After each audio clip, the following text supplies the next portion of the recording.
The policeman's name was Marion Baker.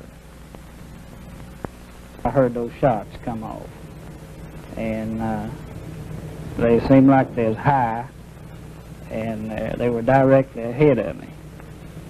And as I tried to figure out where they came from, and the building that I had in mind was directly ahead of me, and that was the Texas Book Depository building.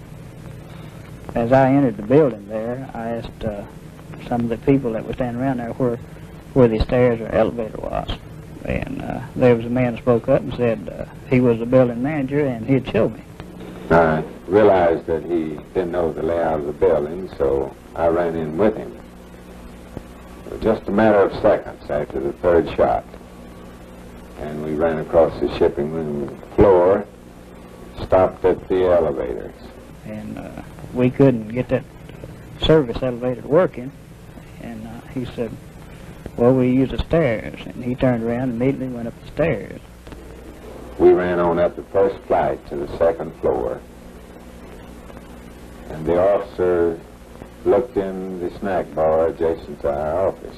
And I kind of looked off to the right over there through a doorway and saw an image of a man walking away through that doorway. And when I got to the doorway, he was on down there a little bit, and I hollered at him and asked him to come back. The officer with me had a gun in his hand, and he threw the gun toward the middle of Oswald, and he looked probably a little startled, like anybody else would if you just put a gun in his stomach all at once, which I thought was natural.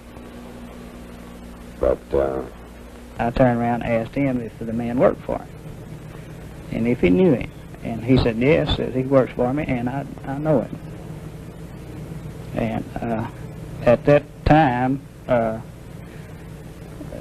man never did say anything. I never did say anything further to him. I turned around and went on up the stairs to the third floor. This man that you saw later turned out to be Lee Harvey Oswald. Yes, sir, he did.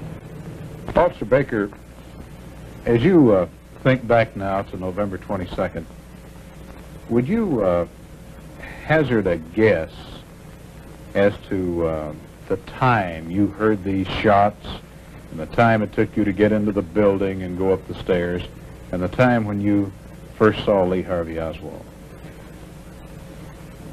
I believe, excuse me, from the time that I heard those shots and time I ran into that building, entered the lobby, and made it up to the second floor, it was approximately a minute and a half to 2 minutes.